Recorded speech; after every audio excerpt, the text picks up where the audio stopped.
जय हिंद दोस्तों। इस वीडियो में हम मुद्रा चैप्टर का अध्ययन करेंगे। ये कक्षा 12 का अर्थशास्त्र विषय का तीसरा पाठ है। तो मुद्रा को अंग्रेजी में कहा जाता है मनी। मुद्रा क्या है? मुद्रा एक तो दो प्रकार के हो सकते हैं। अगर उसके हम आकार प्रकार की बात करें तो एक तो सिक्का होता है क्वाइंस, और दूसरा होता है नोट। जो सिक्के होते हैं, भारत सरकार की बात करें तो जो वित्त मंत्रालय है, वित्त मंत्रालय सिक्कों को जारी करता है, जबकि नोट को जारी करता है आरबीआई। आरबीआई जो संस्था है, 1935 में इसकी स्थापना हुआ था आरबीआई का। इसका फुल फॉर्म होता है रिजर्व बैंक ऑफ इंडिया, यानी कि भारतीय रिजर्व बैंक। ये भारतीय रिजर्व बैंक इसकी स्थापना हुआ था 1935 में। 1934 का एक एक्ट आया था जिसका नाम था आरबीआई एक्ट। आरबीआई एक्ट 1934, उसके तहत इस आरबीआई नाम की संस्था का निर्माण हुआ था। इसका काम यही है कि मुद्रा की छपाई करना और देश में जो महंगाई है उस महंगाई को, यानी कि मुद्रास्फीति को नियंत्रित करना, मुद्रा के प्रवाह को नियंत्रित करना, ये सारा इसका कार्य होता है आरबीआई का। तो आरबीआई संस्था जो है मुद्रा की छपाई करती है। ये इस चैप्टर का नाम हो गया। अब जो इसमें कंसेप्ट है उसको हम खाली समझते चलेंगे, ज़्यादा व्याख्या इसमें करने की आवश्यकता नहीं है क्योंकि चैप्टर आसान है। पहला शब्द लिखा हुआ इसमें वस्तु विनिमय या प्रत्यक्ष विनिमय, यानी कि बार्टर और डायरेक्ट एक्सचेंज। एक्सचेंज क्या होता है? जैसे एक व्यक्ति यहाँ पर है, एक व्यक्ति यहाँ पर है। इस व्यक्ति के पास में मान लो कि क्या है, इस व्यक्ति के पास मान लो गेहूँ है, सपोज गेहूँ है, और इस व्यक्ति के पास में मान लो कि चावल है, और इस व्यक्ति को आवश्यकता है गेहूँ की, इस व्यक्ति को आवश्यकता है चावल की। यानी इसके पास जो चीज़ है, जैसे चावल इसके पास है, चावल इसके पास ज़्यादा है, अतिरेक में है, सरप्लस में है, अधिशेष में है, और इस व्यक्ति के पास में गेहूं जो है वो अधिशेष में, यानी कि ज़्यादा मात्रा में है। इसकी आवश्यकता की पूर्ति के लिए गेहूं है, लेकिन इसकी आवश्यकता की पूर्ति से ज़्यादा मात्रा में गेहूं इसके पास है। तो ये चाहेगा कि जो ज़्यादा गेहूं है उसको हम लौटा दें, किसी को वापस कर दें, और जो उसकी आवश्यकता की चीज़ें हैं वो ले लें। मान लो इसका रिक्वायरमेंट है चावल लेने का और इसका रिक्वायरमेंट है गेहूं लेने का। इसके पास चावल ज़्यादा है, ये चावल दे करके गेहूं लेना चाहता है। इसके पास गेहूं ज़्यादा है, ये गेहूं दे करके चावल लेना चाहता है। तो ये ऐसे व्यक्ति को ढूंढेगा जिसको गेहूं की आवश्यकता हो और जिसके पास चावल ज़्यादा मात्रा में हो। तो ये ढूंढते ढूंढते बाजार में गया, ये मिल गया व्यक्ति। ये ऐसा व्यक्ति है जिसके पास चावल ज़्यादा है और इसको चावल चाहिए भी, और ये ऐसा व्यक्ति है जिसको गेहूं की आवश्यकता है और इसको गेहूं देना भी है। तो दोनों में आपस में क्या होगा, चीज़ों का लेन देन हो जाएगा। इसी को कहा जाता है विनिमय। अब यहाँ पर लेन देन का जो माध्यम है वो वस्तु है। जैसे गेहूं भी वस्तु है, चावल भी वस्तु है, तो हम लेन देन कर रहे हैं वस्तु से वस्तु का, तो इसे कहा जाता है वस्तु विनिमय। ऐसे एक होता है मुद्रा विनिमय, है ना, यानी कि मनी एक्सचेंज कह लें या मार्केट एक्सचेंज हम कह सकते हैं, जिसमें एक व्यक्ति है, इसके पास में पैसा है, मान लो इसके पास 100 रुपया है, और एक दूसरा व्यक्ति है, इसके पास में मान लो कि चावल है, राइस, आर फॉर राइस है। ये इसके पास चावल है, बेचने के लिए तैयार है। ये इसके पास 100 रुपया है, ये 100 रुपया दे करके लेने के लिए तैयार है। तो ये 100 रुपये इसको देगा, 100 रुपये दे देगा और इससे चावल ले लेगा। तो यहाँ पे मुद्रा के माध्यम से विनिमय हो रहा है, तो ऐसे विनिमय को कहा जाता है मुद्रा विनिमय। तो विनिमय होते हैं दो प्रकार के, एक होता है वस्तु विनिमय जिसमें वस्तु के बदले वस्तु को लिया जाता है, एक होता है मुद्रा विनिमय जिसमें मुद्रा को दे करके वस्तु को लिया जाता है या मुद्रा को दे करके मुद्रा को लिया जाता है। फॉर एग्जांपल, कोई एक व्यक्ति है भारत का, वो मान लो कि यूएसए गया, अमेरिका गया घूमने के लिए, वहाँ से मतलब कमाने के लिए गया, कमा करके वहाँ से लाया डॉलर, डॉलर कमा के लाया, मान लो $100 कमा करके लाया। अब इसको चाहिए कि $100 को हम एक्सचेंज कर लें रुपए में, क्योंकि भारत में डॉलर तो चलता नहीं है, भारत में चलता है रुपए। तो ये क्या करेगा, $100 को बैंक में या आरबीआई में जा करके सबमिट करेगा और वहाँ से $100 के बदले रुपए प्राप्त कर लेगा। तो $1 में होता है 80 रुपये। तो $100 दे दिया आरबीआई को या बैंक को दे दिया, और बैंक से 100 गुणे 80 यानी कि 8,000 रुपये प्राप्त कर लिया, 8,000 रुपये प्राप्त कर लिया। तो $100 के बदले इसको 8,000 रुपये मिला। तो $100 भी मुद्रा ही था और 8,000 भी मुद्रा ही है। तो मुद्रा के बदले मुद्रा का लेन देन कर लिए, तो इसे भी कहा जाता है मुद्रा विनिमय। यानी कि मुद्रा के बदले हम किसी वस्तु को ले लें, मुद्रा दिया वस्तु लिया, तब भी कहा जाएगा मुद्रा विनिमय। या मुद्रा को दिया मुद्रा को लिया, जैसे कि डॉलर को दिया और रुपए को लिया, तो इसे भी कहा जाएगा मौद्रिक विनिमय या मुद्रा विनिमय। लेकिन जब कोई एक व्यक्ति वस्तु देता है और वस्तु ही लेता है तो उसे कहा जाता है वस्तु विनिमय। अच्छा, वस्तु विनिमय के लिए किसी वैसे माध्यम की आवश्यकता नहीं पड़ती है। प्रत्यक्ष कोई मिल गया, भैया चावल चाहिए, हाँ चाहिए, गेहूँ लोगे, हाँ लेंगे, तो आमने सामने प्रत्यक्ष रूप में एक्सचेंज कर लिए, तो इस कारण से इसको प्रत्यक्ष विनिमय भी कहा जाता है। यहाँ पे सारी बातें कंटेंट लिखा हुआ है, इसको आप पढ़ सकते हैं, समझ सकते हैं। वस्तु विनिमय की परिभाषा क्या होता है, तो इतना सारा परिभाषा फालतू चीज़ दिया रहता है इसमें। खाली कोई एक परिभाषा जो अच्छी हो, छोटी सी हो, उसको हम कर सकते हैं। जैसे ये बक जी हैं, इनकी परिभाषा मुझको सही लग रही है कि मुद्रा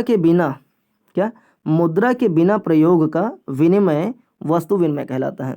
यानी मुद्रा का प्रयोग किए बिना हम जो विनिमय करते हैं उसे कहते हैं वस्तु विनिमय। यानी वस्तु दिया वस्तु लिया, वस्तु दिया वस्तु लिया, इसे कहते हैं वस्तु विनिमय। मुद्रा दिया वस्तु लिया तो मुद्रा विनिमय, मुद्रा लिया मुद्रा दिया ना, मुद्रा दिया मुद्रा लिया तो मुद्रा विनिमय। तो जहाँ भी मुद्रा आ जाए, मुद्रा दें वस्तु लें तो मुद्रा विनिमय, मुद्रा दें मुद्रा ही लें तो मुद्रा विनिमय, लेकिन वस्तु दें वस्तु लें तो वस्तु विनिमय। यानी एक ऐसा विनिमय है जिसमें मुद्रा की आवश्यकता नहीं होती है। मुद्रा के बिना विनिमय वस्तु विनिमय कहलाता है। तो बक की परिभाषा जो है एकदम सटीक है, छोटा भी है अच्छा भी है। तो ये बक के अनुसार मुद्रा के बिना प्रयोग का विनिमय वस्तु विनिमय कहलाता है। बस एग्ज़ाम में एक परिभाषा लिखें, मोटा मोटा ऐसे लिखें बक, मोटे काले पेन से लिखें बक के अनुसार, फिर डैश करके ऐसे डबल इन्वर्टेड कॉमा में लिखें मुद्रा के बिना प्रयोग का विनिमय वस्तु विनिमय कहलाता है, इसे क्लोज कर दें, फिर फुल स्टॉप लगा के क्लोज कर दें, तो बस हो गया बढ़िया डेफिनेशन। और बाकी चीज़ें जैसे समझाया गया है, वस्तु विनिमय क्या होता है, मुद्रा विनिमय क्या होता है, ये सारे अपने शब्दों में हम लिख करके एग्जाम्पल दे करके चित्र बना करके समझा सकते हैं। अब वस्तु विनिमय प्रणाली के लिए आवश्यक शर्तें क्या होती हैं, यानी वस्तु विनिमय करना है तो क्या क्या आवश्यक शर्तें हैं। दो पक्षों की उपस्थिति, भाई एक पक्ष ये है एक पक्ष ये है, दो व्यक्ति रहेंगे तो ही ना तो होगा वस्तु विनिमय, ये इसको देगा ये इसको इससे लेगा, तो हो गया वस्तु विनिमय। तो दो पक्षों की उपस्थिति ये है पहली शर्त। दूसरा, आवश्यकताओं का दोहरा संयोग होना। इसका मतलब ये होता है कि दोनों को आवश्यकता है किसी चीज़ की। जैसे ये व्यक्ति है, इसके पास में गेहूँ है, व्हीट मीन्स गेहूँ होता है। ये व्यक्ति है, इसके पास में राइस ज़्यादा है, तो आवश्यकताओं का दोहरा संयोग होना मीन्स कि दोनों को आवश्यकता है इस बात की, इसको आवश्यकता है गेहूँ की और इसको आवश्यकता है राइस की। इसके पास गेहूँ ऑलरेडी है, ज़्यादा मात्रा में है, इसके पास राइस ऑलरेडी है, ज़्यादा मात्रा में, इसको राइस चाहिए, इसको व्हीट चाहिए, यानी इसको चावल चाहिए, इसको गेहूँ चाहिए। तो ये अपना जो ज़्यादा चावल है इसको दे देगा, और इसके पास जो गेहूँ की मात्रा ज़्यादा है उसमें से कुछ गेहूँ इसको दे देगा, और दोनों आपस में एक्सचेंज कर लिए। तो इसमें दोनों की आवश्यकता है, अतः इसमें आवश्यकताओं का दोहरा संयोग होना ज़रूरी है। तीसरा, यातायात के साधनों का अभाव। ये क्या लिखें, वस्तु विनिमय प्रणाली ऐसे क्षेत्रों में अधिक, हाँ ठीक है, जैसे कोई ऐसा क्षेत्र जहाँ पे यातायात नहीं है, यातायात के साधन नहीं है, तो हम क्या करेंगे, पास पड़ोस में जाएंगे, गांव क्षेत्र में जाएंगे, कहेंगे भैया ये मेरे पास ज़्यादा है वो दे दो, मेरे पास प्याज ज़्यादा है तुम लहसुन दे दो, आलू ज़्यादा मेरे पास है तुम मुझको शकरकंद दे दो, मेरे पास चावल ज़्यादा है मुझको गेहूँ दे दो। तो किसी न किसी ऐसे व्यक्ति को ढूंढेगा जिसको आवश्यकता हो किसी चीज़ की, और जो उसको उसके बदले कुछ दे सकता हो उसको ढूंढेगा और वहाँ पे विनिमय कर लेगा। तो यातायात का जहाँ पे अभाव होता है, साधनों का अभाव होता है, उस क्षेत्र में ये प्रचलित होता है। जैसे जो पहाड़ी क्षेत्र हैं, पर्वतीय क्षेत्र हैं, तो ये सारा पर्वतीय क्षेत्र ऐसे हैं। अब मान लो कि बाज़ार यहाँ पर है, इसका घर यहाँ पर है, अब ये घाटी में उतरे फिर ऊपर चढ़े, फिर घाटी में उतरे फिर ऊपर चढ़े, फिर घाटी में उतरे, तो ये तो मर जाएगा।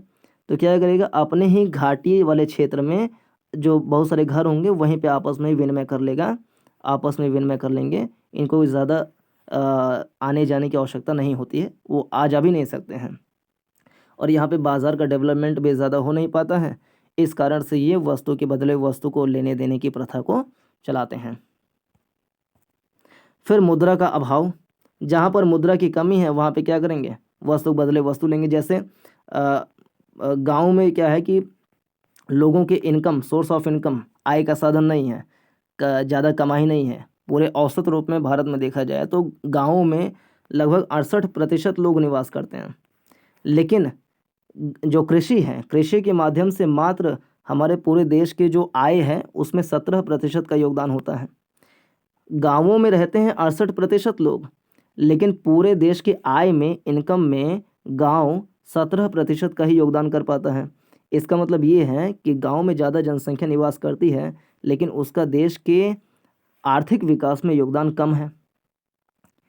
इसका मतलब कि गांव में रहने वाले लोगों का जो इनकम अपने आप में होगा, आय होगा, वो कम होगा।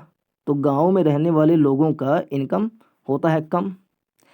तो कम इनकम जब है, पैसों है ये नहीं है, तो क्या करेंगे, वस्तु कैसे, मतलब पैसा किसको देंगे, पैसों नहीं है तो क्या करेंगे। इसके पास मान लो आइसक्रीम वाला आया, इसके घर में चावल है, तो चावल 1 किलो दिया, उससे आइसक्रीम ले लिया।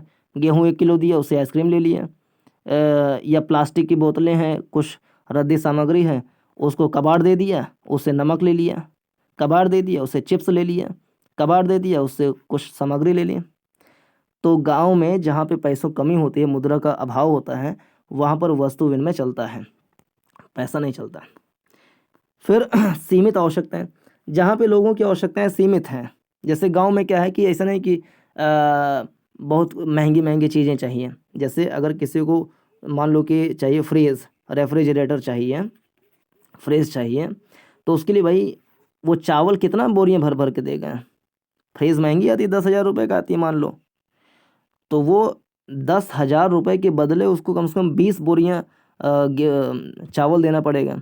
तो 20 बोरी चावल उसको भरे, उपजाए, बेचे, तो कैसे ढुलाई होगी जब यातायात के साधन ही नहीं है, मुद्रा ही नहीं है, मतलब मुद्रा नहीं है, ठीक है, यातायात के साधन नहीं है, तो क्या करेगा, इतनी महंगी चीज़ें खरीद नहीं सकता है। तो जहाँ पर आवश्यकताएं सीमित हैं कि भैया कुछ नहीं चाहिए, खाली प्लास्टिक का बोतल ले लो, आइसक्रीम दे दो, चावल ले लो, गेहूँ दे दो, तो जहाँ भी आवश्यकताएं सीमित हैं वहाँ पर ये वस्तु विनिमय प्रणाली चलती है। सीमित क्षेत्र, सीमित क्षेत्र वस्तु विनिमय प्रणाली अधिकतर सीमित क्षेत्र के लोगों में ही संभव होती है। यानी जैसे हम मान लो आधी बोरी गेहूँ ला दें और इस गेहूँ को हम बेचने जाना है कहीं पर, मतलब किसी को दे दें और उसके बदले चावल ले लें। यातायात के साधन नहीं है, मुद्रा नहीं है, कुछ नहीं है, पैसा नहीं है, तो ये ज़्यादा दूर तक गेहूँ ढोएगा नहीं। ये आसपास में कहीं इलाके में ढूंढेगा कि कोई गेहूँ ले लो, उसके बदले चावल दे दो। तो ये सीमित क्षेत्र में प्रचलित होता है। तो ये है वस्तु विनिमय के शर्तें। फिर से देख लें, 2 पक्षों की उपस्थिति होना ज़रूरी है। आवश्यकताओं का दोहरा संयोग, यानी इसको आवश्यकता है चावल की, इसको आवश्यकता है गेहूँ की, दोनों की आवश्यकता है, तो दोहरा संयोग होना चाहिए। और दोनों एक दूसरे की वस्तुओं को लेने के लिए तत्पर भी हों। ये नहीं कि इसके पास चावल ज़्यादा है, उसको चावल दे रहा है लेकिन उसको चावल चाहिए ही नहीं, तो दोनों को चाहिए भी, एक दूसरे के सामान चाहिए, ऐसे संयोग होना चाहिए। यातायात के साधनों का अभाव जहाँ पर होता है वहाँ पर प्रचलित होता है। जैसे कि जहाँ पे घाटी वाले क्षेत्र होते हैं, पर्वतीय क्षेत्र होता है, यहाँ पर प्रचलित होता है। जहाँ पे मुद्रा का अभाव होता है, जैसे गांव हम बताएं 68% लोग गांव में रहते हैं, लेकिन वो देश की आय में 17% का ही योगदान करते हैं, जिससे गांव में रहने वाले लोगों का जो आय होता है वो कम होता है। आय अगर कम है यानी मुद्रा उनके पास रहेगा नहीं, तो वो अपनी सीमित आवश्यकताओं की पूर्ति के लिए कोई वस्तु देंगे और कोई वस्तु ले लेंगे। फिर सीमित आवश्यकताएं बताई दिए, सीमित क्षेत्र में होता है, क्योंकि वस्तु को हम ज़्यादा दूर तक ढो सकते ही नहीं हैं, तो सीमित क्षेत्र में ही यह संभव रहता है। तो ये हो गया इसमें। बाकी नेक्स्ट में हम देखेंगे वस्तु विनिमय प्रणाली के लाभ क्या हैं, बहुत सारे पॉइंट हैं, तो इसको हम नेक्स्ट में देखेंगे। फिर वस्तु विनिमय प्रणाली की कठिनाइयाँ, दोष क्या हैं, इसको देखेंगे। मुद्रा के विकास के विभिन्न युग क्या हैं, वो सब हम नेक्स्ट वीडियोज़ में देखेंगे।